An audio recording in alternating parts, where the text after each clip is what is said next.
For over 4 decades, Star Wars fans and the Jedi Council alike believed they had the definitive answer.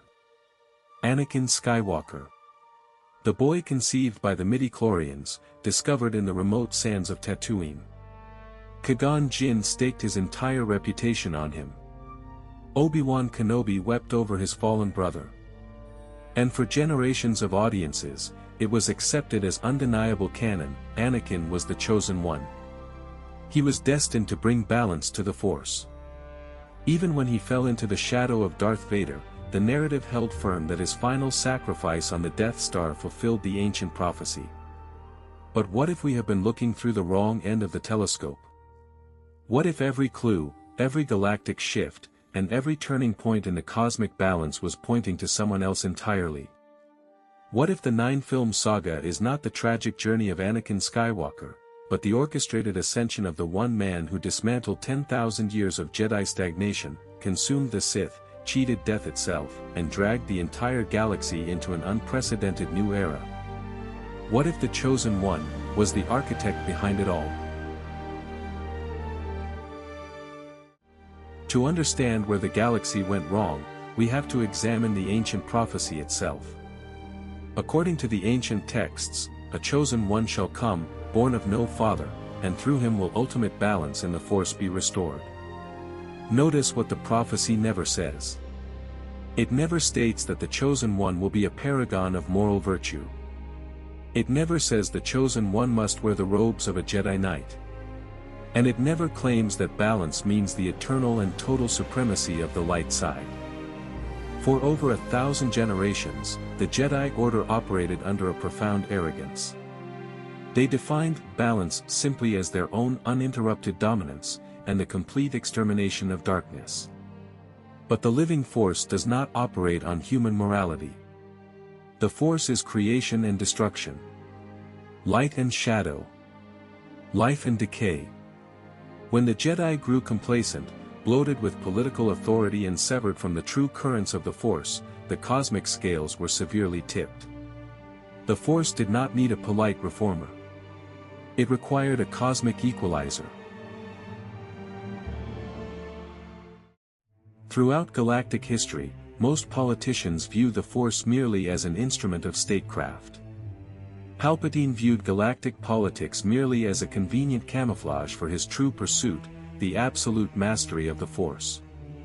From his secret apprenticeship under Darth Plagueis the Wise, Palpatine immersed himself in the deepest, most forbidden mysteries of existence.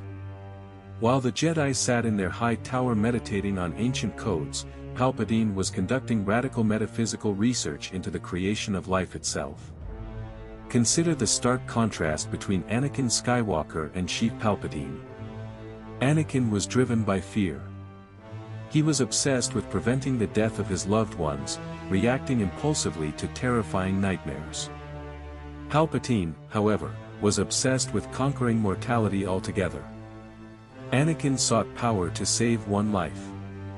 Palpatine sought the keys to universal dominion over life and death. And unlike any Jedi who ever lived, Palpatine actually unraveled the secret. Consider what Palpatine accomplished in a single stroke. For over 25,000 years, the Jedi Order stood at the heart of the Republic. Yet over millennia, they had transformed from spiritual monks into military commanders and political bureaucrats. They were blind to the dark side right in front of them because their own self-righteousness had dulled their senses. With Order 66, Palpatine did not merely win a war. He wiped out 25,000 years of institutional stagnation in a matter of hours. Look at the timeline. 10,000 Jedi Knights commanded the galaxy. Palpatine reduced them to scattered ghosts in the Outer Rim. If the living Force demanded a violent correction to shatter thousands of years of complacency, Palpatine was the only being with the intellect, the patience, and the ruthless vision to carry out that cosmic purge. He was the scythe the Force swung to clear the dead forest. Here is where the theory takes a profound and unexpected turn. If Palpatine was merely the greatest Sith Lord, Why would his actions ultimately lead to the total annihilation of the Sith themselves? Look at the doctrine of the Sith. For 1,000 years, the rule of two established by Darth Bane dictated that one master and one apprentice would preserve their dark lineage. Every apprentice was meant to surpass the master to make the Sith stronger. Palpatine shattered that sacred chain. He did not want to pass down the Sith legacy. He consumed it entirely. He killed his master in his sleep. He discarded Darth Maul like an expendable tool. He sacrificed Count Dooku without hesitation. And when he placed Anakin Skywalker into the cybernetic prison of Darth Vader, he deliberately restricted Vader's potential so he could never be overthrown. Palpatine funneled the entire dark side into a single living vessel, himself. And in doing so, he set the stage for both the Jedi and the Sith to be wiped out in one stroke. We have always been told that Anakin Skywalker is the central hero who was tragically deceived. But look at Anakin's life with unclouded eyes.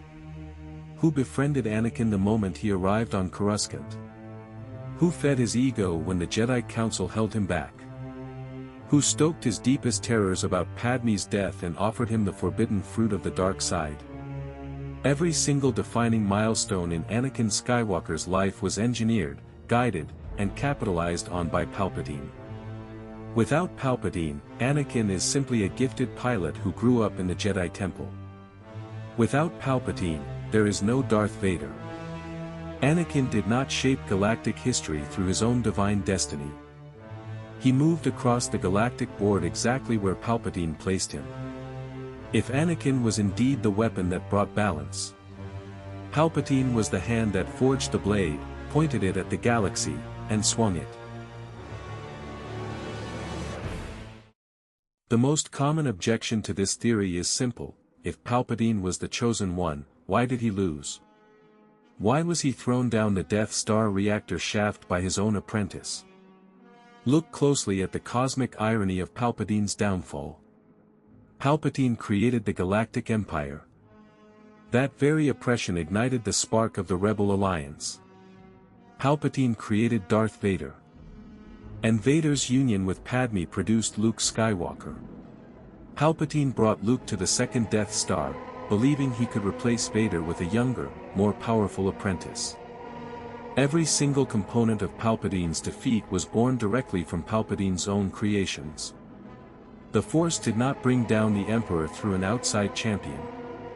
The Force used Palpatine's own hubris, his own machinations, and his own creations to trigger the collapse of the dark side. In mythic storytelling, the true catalyst of universal change is the one whose actions set in motion both the rise and the inevitable fall. There is one undeniable fact that separates Sheev Palpatine from every other entity in the Star Wars universe. He broke the law of mortality. In Revenge of the Sith, Palpatine asked Anakin, "Did you ever hear the tragedy of Darth Plagueis the Wise?" He revealed that Plagueis possessed knowledge so powerful, he could prevent those he cared about from dying. Anakin spent his entire life failing to learn this power. His mother died in his arms. His wife died in childbirth. He was trapped in a mechanical suit just to stay alive. Palpatine, however, did not just study the theory. On the ancient Sith world of Exegol, he mastered essence transfer. When his physical body was vaporized above the forest moon of Endor, his consciousness tore across hyperspace into a cloned vessel. Even in a decaying, unnatural form, Palpatine proved that the boundaries of physical death could be bent to his will. If the Chosen One was meant to embody the absolute zenith of what a mortal being could achieve with the Force, Palpatine achieved what no Jedi ever dared to imagine. Now let us ask the hardest question in all of Star Wars lore: if Anakin Skywalker was the Chosen One who fulfilled the prophecy at the Battle of Endor, what did he actually resolve? Anakin spent 13 years as a conflicted Jedi, 23 years as a ruthless galactic tyrant, and approximately 5 seconds redeeming himself. And what was the result of that redemption? The peace lasted barely 30 years. The New Republic was shattered in a single day by Starkiller Base. Luke Skywalker's new Jedi Order was burned to the ground. And the Emperor was waiting in the shadows of the unknown regions with the largest fleet in galactic history. If the prophecy was about permanent, eternal peace brought by Anakin Skywalker, then the prophecy failed miserably. Or perhaps, the prophecy was never about Anakin bringing a permanent fairy tale ending. Perhaps the prophecy was about a complete cosmic reset that could only conclude when Palpatine's entire saga reached its final chapter. When Palpatine returned in The Rise of Skywalker, many fans saw it as an unexpected twist.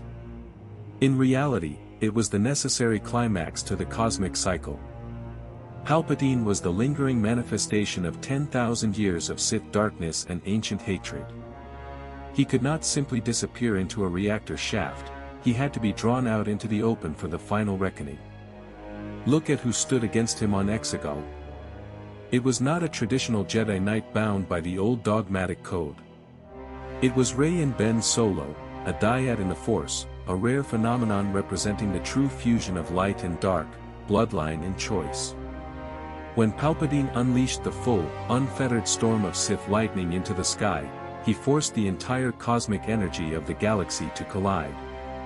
By drawing out all the Sith within himself, his ultimate defeat wiped away the very last trace of the ancient Sith and the ancient Jedi.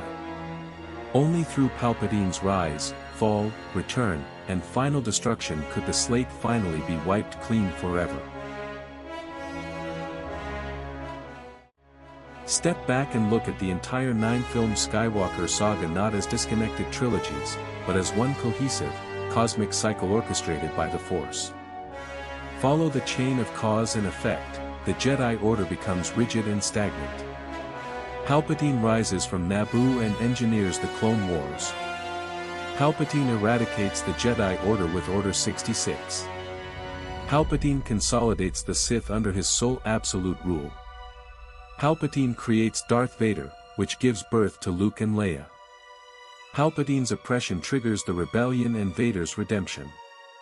Palpatine's fall shatters the old galactic order. Palpatine's resurrection on Exegol draws out the final remnant of darkness.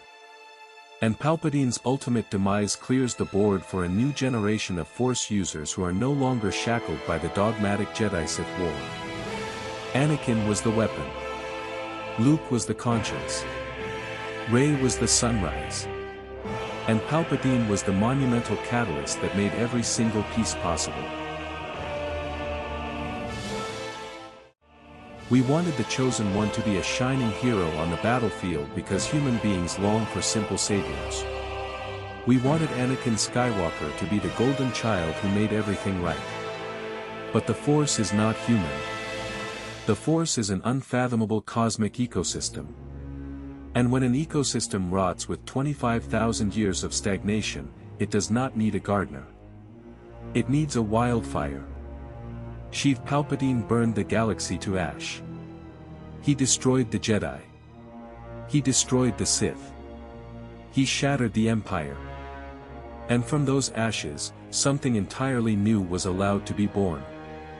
So we leave you with one haunting question to carry with you whenever you watch the saga again: what if Anakin was never the Chosen One? What if Luke was never the Chosen One? What if the man who changed the galaxy forever was the Emperor himself? What if Palpatine was the Chosen One all along?